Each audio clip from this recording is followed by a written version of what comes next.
எல்லோருக்கும் வணக்கம். நான் உங்கள் ஆத்தங்குடி செல்வம். செட்டிநாட்டில் ஸ்பெஷல் டிஷ் அப்படின்னா வெண்டைக்காய் புளி மண்டி. இந்த புளி மண்டி அப்படின்றதுக்கு மண்டி என்ன அப்படின்னு அர்த்தன்றதை நான் பின்னாடி உங்களுக்கு வீடியோவில் சொல்கிறேன். ஆத்தங்குடியில் ரொம்ப ஃபேமஸ் அப்படின்னா ஒன்று வந்து ஆத்தங்குடி டைல்ஸு, ரெண்டாவது மரக்கடை, மூணாவது வந்து செட்டிநாடு பங்களா, நாலாவது சமையல். இது 4 தான் ஆத்தங்குடியில் ஃபேமஸ்ஸு. இது வந்து இதில் ரொம்ப ஸ்பெஷல்னா இப்போ முன்னோர்கள் கண்டுபிடிச்சது இந்த புளி மண்டி. ஏன் அப்படின்னா இது வந்து ஒரு வாட்டி வச்சுட்டாங்கன்னா ஒரு 4 நாள் 5 நாள் வச்சு சாப்பிட்லாம். அந்த புளி சேர்றதுனால அதை வச்சு சாப்பிட்றதுக்கு ரொம்ப நல்லா தேவையான பொருள்கள் என்னென்னு நான் சொல்லிடுறேன். கடுகு, வெந்தயம், உளுத்தம்பருப்பு, காஞ்ச மிளகா, உரிச்ச பூண்டு, கருவேப்பில்லை, நறுக்கின மாங்காய், சின்ன வெங்காயம் எப்போவுமே முழுசாக போடாதீங்க, இதை 2ஆக கட் பண்ணி போடுங்க. அப்போ தான் அதில் உப்பு புளி எல்லாமே சாரும். பொடியாக வெட்டின தக்காளி, வறுத்து குக்கரில் வேக வச்ச மொச்சப்பயிறு. அதே மாதிரி இந்த பச்சை மிளகாயை நீட்டாக போடாதீங்க, கட் பண்ணியும் போடாதீங்க, இந்த மாதிரி ஒடிச்சு போடுங்க. இதுதான் வந்து இந்த மண்டிக்கு நல்லாயிருக்கும். இது வந்து தயிர், இது அரிசி ஊற வச்ச தண்ணி, இது நல்லெண்ணெய். நல்லெண்ணெய் வந்து மண்டிக்கு போட்டால் நல்லது, அதனால தான் நல்லெண்ணெய் யூஸ் பண்ணுறேன். வேறு எந்த ஆயிலும் யூஸ் பண்ணாதீங்க. கொஞ்சமாக மிளகாத்தூள், கொஞ்சோண்டு மல்லித்தூள். இது தனி மிளகாத்தூள், கலந்த தூள் கிடையாது, தனி மிளகாத்தூள். இது கரைச்ச புளி. இப்போ நம்ம வெண்டைக்காயை வதக்க ஆரம்பிக்கணும். வெண்டைக்காயை வதக்கிறதுக்கு முன்னாடி ஒரு விஷயம் சொல்லிடுறேன். அதாவது எண்ணெய் ஊற்றியோ வேறு எதுவுமே வதக்கக்கூடாது. தயிர் ஊற்றி வதக்குனா அந்த பச்சை கலர் போகாமல் அப்படியே இருக்கும். அதனால் அந்த தயிரை ஊற்றி லைட்டாக வதக்கணும். இதுதான் விஷயம். சட்டியை வச்சுட்டு எண்ணெய் எதுவும் ஊற்றாதீங்க. அதுக்கப்புறம் இந்த தயிர் கொஞ்சமாக அந்த தயிரை ஆட் பண்ணிக்கங்க. ஏன்னா அந்த கலர் மாறாமல் இருக்கிறதுக்காண்டி நான் சொல்கிறேன். நீங்கள் எண்ணெய் ஊற்றி வதக்குனீங்கன்னா அந்த கலர் வந்து கருப்பாயிடும். வெண்டைக்காயோட கலர் வந்து கருப்பாயிடும்.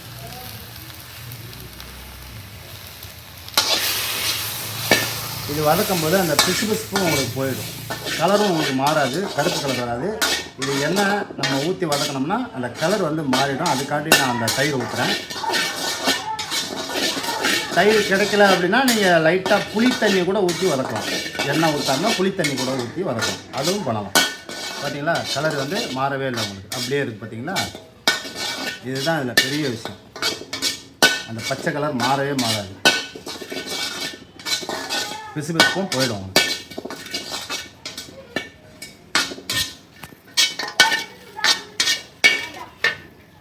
அவ்வளோதான், இதை எடுத்துருங்க.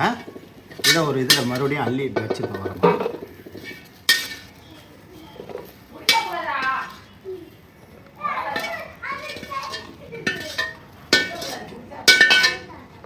பார்த்துங்க, பச்சை கலர் மாறவே இல்லை, அப்படியே இருக்கும். எண்ணெய் ஊற்றிக்கோங்க.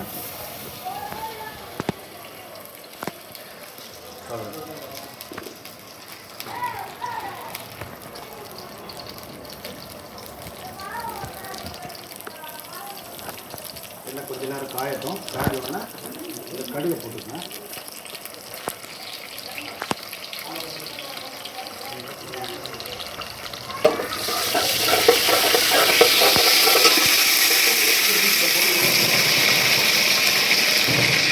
கடுகு கொஞ்ச நேரம் காயட்டும். தெரிஞ்சவங்க இந்த வெந்தயத்தை போட்டுக்கலாம். அப்படியே அந்த உளுந்தையும் போட்டுக்கலாம்.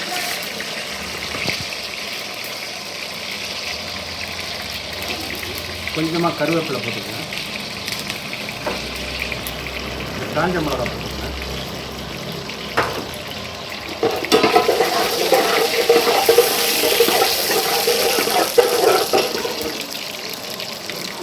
நறுக்கின வெங்காயம், அதுக்கப்புறம் இந்த வெங்காயத்தை போட்டுக்கணும்.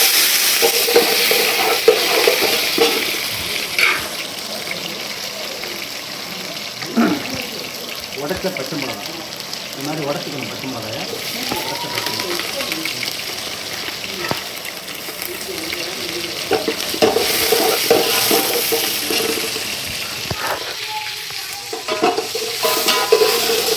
கொஞ்ச நேரம் வதக்குங்க, நல்லா வதக்குங்க.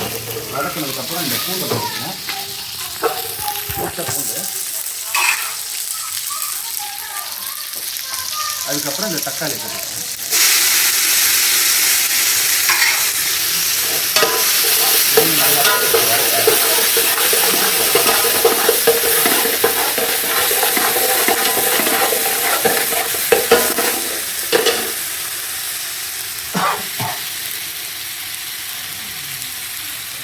ஊற வச்சு வேக வச்ச மொச்சப்பயிறு,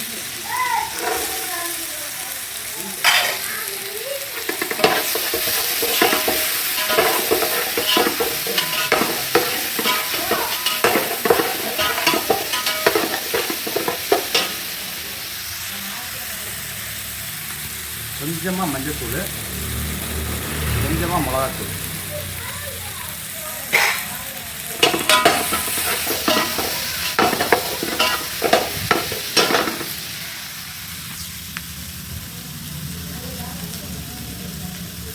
இந்த மண்டி அப்படின்னு எதுக்கு பேர் வந்துச்சு அப்படின்னா, இந்த தண்ணி இருக்கு இல்லையா, இது வந்து அரிசி ஊற வச்ச தண்ணி.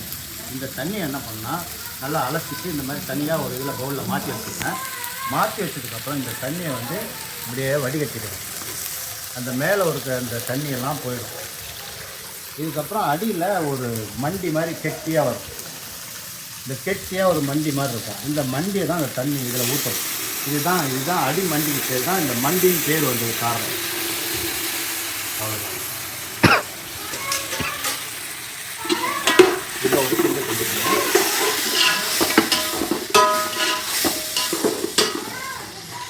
இதுக்கப்புறம் இந்த ஊற வச்ச புளியை நல்லா கரைச்சி வச்சுருங்க. இது நான் ஒரு 10 பேர் சாப்பிட்ற மாதிரி பண்ணியிருக்கேன். ஒரு 300 கிராம் வெண்டைக்காய். இந்த வெண்டைக்காய்க்கு தகுந்த மாதிரி நான் புளி ஊற வச்சுருக்கேன். புளி மட்டும் எப்பவுமே தண்ணியாக கரைக்காதீங்க, கெட்டியாக கரைச்சி வச்சுருங்க. அப்போ தான் நல்லாயிருக்கும், ருசி நல்லாயிருக்கும்.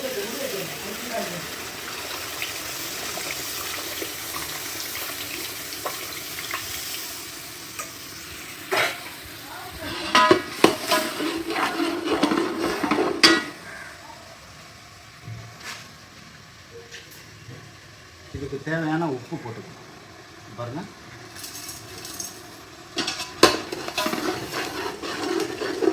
கொஞ்சோண்டு தண்ணி மட்டும் ஆட் பண்ணிக்கணும். அவ்வளோதான். தண்ணி ஆட் பண்ணிட்டு நல்லா கொதிக்கணும். கொதி வந்துச்சு, அந்த பச்சை புளி வாடை போயிடுச்சு. இப்போ நம்ம இந்த வெண்டைக்காயை தான் அதை ஆட் பண்ணணும். வெண்டைக்காயை வந்து நம்ம வந்து ஏன் நல்லா கொதிச்ச பிறகு போடுறோம் அப்படின்னா, முன்னாடியே நம்ம போட்டு இது பண்ணோம்னா அந்த வெண்டைக்காயெல்லாம் உடஞ்சி கூழுக்குள்ளாக போயிடும். ஸோ அதனால் நல்லா வந்துடும். அந்த நெத்து நெத்தாக இருக்காது. இப்போ பார்த்திங்கன்னா அந்த நெத்து நெத்தாக இருக்கும். இந்த வளவளப்பு குளவளப்பு தன்மையே இருக்காது. பார்த்திங்கன்னா நல்லா தெரியும். வண்டி வந்து பொதுவாக வந்து ரொம்ப திக்காக இருக்கக்கூடாது, கொஞ்சம் லூஸாக இருந்தால் தான் அது நல்லாயிருக்கும், டேஸ்ட்டாக இருக்கும் சாப்பிடும்போது.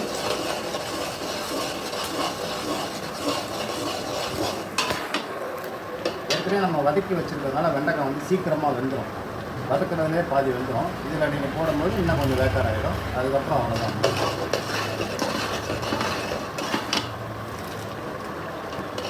வெண்டைக்காய் வெந்துருச்சு. இப்போ நம்ம கட் பண்ணி வச்சுக்க மாங்காய். ஏன் மாங்காயை ஃபஸ்ட்லேயே போடக்கூடாதுன்னா கரண்டி போயிடும். ஸோ இப்போ போட்டிங்கன்னா நீங்கள் இறக்க போகிற கண்டிஷனில் போட்டிங்க அப்படின்னா அந்த மாங்காய் அப்படியே நெத்து நெத்தாக இருக்கும். அதுக்காண்டி சொல்கிறேன்.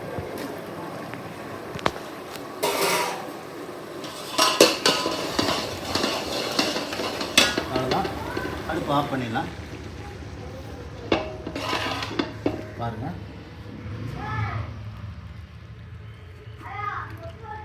இந்த பதத்தில் இருந்தால் தான் இது வந்து நல்லாயிருக்கும் இந்த மண்டி சாப்பிட்றதுக்கு. ஏன்னா இது 2 நாள் 3 நாள் வச்சு சாப்பிட்றதுனால இந்த பதத்தில் இருந்தால் தான் நீங்கள் சூடு பண்ணி சாப்பிட்றதுக்கு கொஞ்சம் கரெக்டாக இருக்கும். ரொம்ப கெட்டியாக இருந்துச்சுன்னா நல்லா இருக்கும். இந்த லிக்விட் பதத்தில் இருந்தால் தான் அது சாப்பிட்றதுக்கு வந்து டேஸ்ட்டாக இருக்கும். அவ்வளோதான். இது அப்படியே சாப்பிட்றதுக்கு அவ்வளோ அருமையாக இருக்கும். பதம் பார்த்துட்டு இந்த பதத்தில் இருக்கணும். இது மாதிரி ஒரு பவுலில் மாற்றி நீங்கள் வச்சுக்கோங்க. அவ்வளோதான்.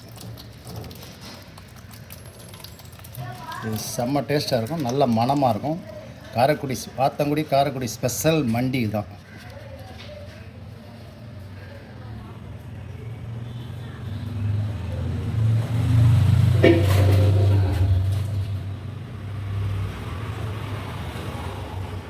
ரெண்டு 3 வீடியோ போட்டுருந்தா நான் எதுவும் சொல்லலை.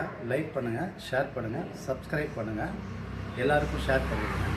இந்த வீட்டில் இதை செஞ்சு பாருங்கள். நல்ல மனமும் ருசியும் நல்லாயிருக்கும். நிறைய பேருக்கு இந்த ரகசியம் தெரியாது. வெண்டைக்காய் புளி மண்டினா இதான் ரகசியம், வேறு ஒரு பெரிய ரகசியம்லாம் ஒன்றும் கிடையாது. நன்றி, வணக்கம். உங்கள் ஆத்தங்குடி செல்வம்.